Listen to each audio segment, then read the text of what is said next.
Assalamualaikum warahmatullahi wabarakatuh. Selamat berjumpa kembali para pemirsa yang budiman.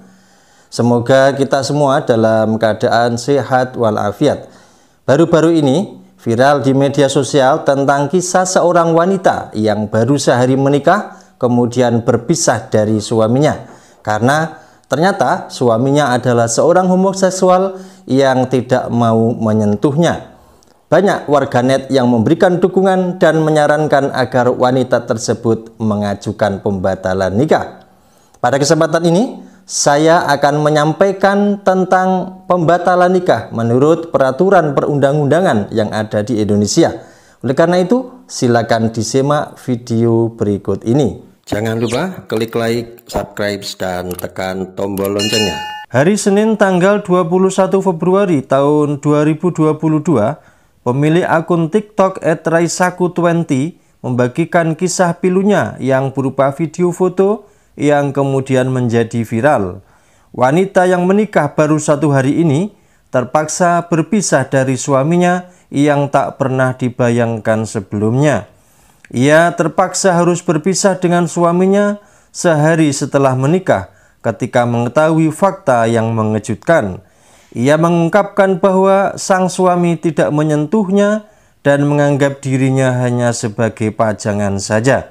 Ia mengungkapkan pula bahwa sang suami mengalami orientasi seksual yang berbeda darinya. Hal tersebutlah yang membuat ia terkejut dan shock. Warganet memberikan beragam komentar. Ada yang menyarankan agar wanita tersebut mengajukan pembatalan nikah. Ada yang curhat pengalaman serupa, dan banyak pula yang memberikan dukungan moral. Terkait dengan pembatalan nikah yang diusulkan oleh sebagian warganet untuk menyelesaikan kasus tersebut, saya akan menyampaikan aturan hukumnya. Apakah bisa suatu pernikahan yang sudah terlaksana itu dibatalkan? Kalau bisa, bagaimana ketentuannya? Dalam bab 4 pasal 22 Undang-Undang Nomor 1 Tahun 1974 Undang-Undang Perkawinan disebutkan bahwa perkawinan dapat dibatalkan apabila para pihak tidak memenuhi syarat-syarat untuk melangsungkan perkawinan. Kemudian pasal 23 disebutkan tentang siapa saja yang bisa mengajukan pembatalan itu, yakni yang bersangkutan, suami atau istri, para keluarga dalam garis keturunan lurus ke atas dari suami atau istri, dan para pejabat yang ditunjuk.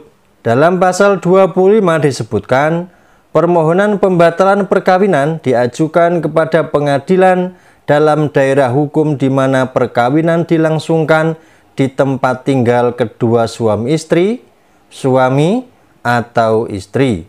Masalah batalnya pernikahan atau perkawinan dalam kompilasi hukum Islam diatur secara rinci dalam bab 11.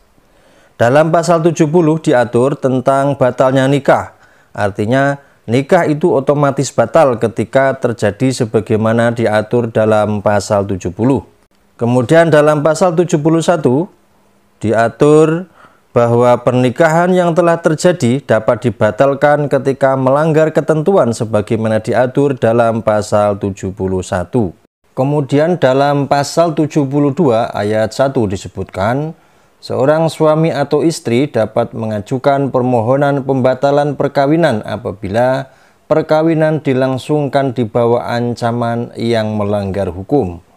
Ayat 2, seorang suami atau istri dapat mengajukan permohonan pembatalan perkawinan apabila pada waktu berlangsungnya perkawinan terjadi penipuan atau salah sangka mengenai diri suami atau istri. Ayat 3, apabila ancaman telah berhenti atau yang bersalah sangka itu menyadari keadaannya dan dalam jangka waktu 6 bulan setelah itu masih tetap hidup sebagai suami istri dan tidak dapat menggunakan haknya untuk mengajukan permohonan pembatalan, maka haknya gugur. Dalam pasal 73 diatur siapa saja yang dapat mengajukan permohonan pembatalan perkawinan. Kemudian pasal 74 ayat 1, permohonan pembatalan perkawinan dapat diajukan kepada pengadilan agama yang mewilayahi tempat tinggal suami atau istri atau perkawinan dilangsungkan. Ayat 2. Batalnya suatu perkawinan dimulai setelah putusan pengadilan agama mempunyai kekuatan hukum yang tetap dan berlaku sejak saat berlangsungnya perkawinan. Setelah saya sampaikan pasal-pasal yang mengatur tentang pembatalan pernikahan atau perkawinan, mari kita kembali dulu pada kasus yang ada, yakni seorang istri merasa kecewa, terkejut, dan syok karena suami yang telah menikahinya tidak menyentuhnya, bahkan menganggapnya hanya pajangan saja. Dikarenakan suaminya ternyata seorang homoseksual yang dibuktikan dengan adanya screenshot percakapan sang suami dengan pasangannya sesama jenis yang tidak mau berpisah. Jika memang benar keadaannya seperti itu, maka wanita berhijab yang dikecewakan tersebut dapat mengajukan pembatalan nikah ke pengadilan agama setempat dengan alasan ia merasa ditipu sebagaimana dalam pasal 72 ayat 2 kompilasi hukum Islam. Namun sebaiknya sebelum dilakukan upaya hukum pembatalan nikah, perlu dilakukan pendekatan dan islah antar kedua suami istri dan antar keluarga. Barangkali keadaan itu bisa diperbaiki untuk kebaikan bersama. Artinya, kalau memang hubungan yang dibentuk dari akdu nikah yang merupakan misakon gholidho itu bisa dipertahankan, maka sebaiknya dipertahankan dengan taubat dulu kepada Allah Subhanahu wa Ta'ala. Baru kalau sudah mentok, tidak ada jalan damai, maka silakan dilakukan upaya hukum pembatalan nikah. Dan perlu diingat bahwa batas untuk mengajukan pembatalan nikah itu maksimal 6 bulan dihitung dari tanggal pernikahannya. Demikian, semoga bermanfaat. Assalamualaikum warahmatullahi wabarakatuh.